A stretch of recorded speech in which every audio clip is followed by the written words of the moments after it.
आइए जात पात को मुक्ति दिलाए और सनातन राष्ट्र बने और विश्व गुरु बने। इस भारत लोकतंत्र का जो प्रधानमंत्री हैं उन्होंने बोला है कि विश्व गुरु बनाएंगे। बहुत अच्छी बात है, होना भी चाहिए। लेकिन विश्व गुरु में ये नहीं हमको समझ में आ रहे हैं कि आप जो है ऐसे भी गाँव में है लोग, हम भी गाँव में रहने वाले हैं, कि उसको ये भी नहीं है समझ में आ रहा है कि शाम का चूल्हा कैसे जलाएंगे। किसी दूसरे से माचिस लेते हैं, चूल्हा जलाते हैं और अपना जीवन बिताते हैं। विश्व गुरु का उनको तो पता ही नहीं है। पता इसलिए नहीं है क्योंकि हम लोग जात पात में बटे हुए हैं। माननीय प्रधानमंत्री लोकतंत्र का, आप भारत का राजा है, हमारा भी है, तो इसके माध्यम से आपने पूरे आतंकवाद को ख़त्म कर दिया। बहुत अच्छा लगा, होना भी चाहिए। लेकिन आपसे एक बार और निवेदन करता हूँ, अनपढ़ हो के भी, कि आप जो है जातिवादी को भी ख़त्म कर दीजिए। मेरा नाम बिक्कू सदै है। मैं किसी पार्टी से नहीं जुड़ा हूँ, जाति से ज़रूर जुड़ा हूँ। मैं महादलित हूँ और 1999 का कहानी बता रहा हूँ, जिसमें क्या हुआ कि हम कलकत्ता गए थे नौकरी करने के लिए। उस टाइम में ज़्यादा से ज़्यादा 300 रुपया मिलते थे, पर उस टाइम में हम बहुत छोटे थे, समझ नहीं पाया। मेरा दादा परदादा पढ़े लिखे नहीं थे, अनपढ़ थे। किसी आर्थिक अवस्था के कारण हम भी नहीं पढ़ पाए। इसी कारण से मैं अपना जीवन का बात बता रहा हूँ। तो मैं तो महादलित था।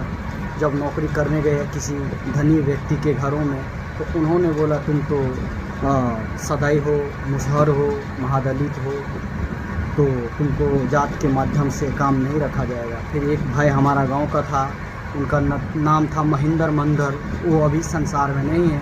उन्होंने हमें शरण दिए और उन्होंने बोला ठीक है तुम जाओ, मंडल के नाम से रखोगे तो तुम्हें काम लग जाएगा। वो उस दिन के बाद हम इस योजना को, ये भाषा को समझ नहीं पाया था कि जात पात होता क्या है।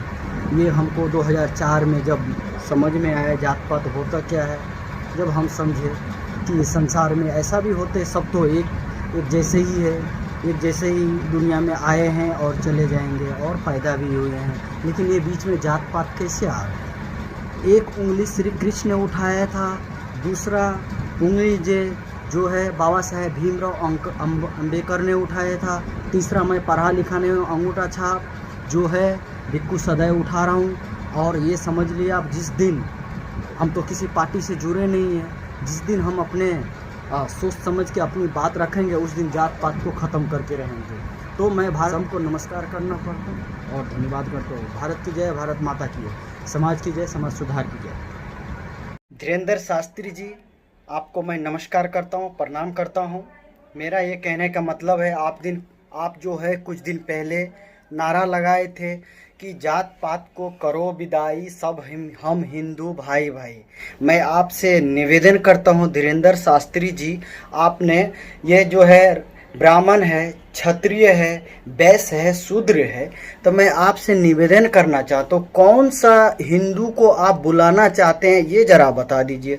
हम तो पढ़े लिखे है ही नहीं, इसीलिए हम समझ नहीं पाया, क्योंकि हम तो शूद्र है।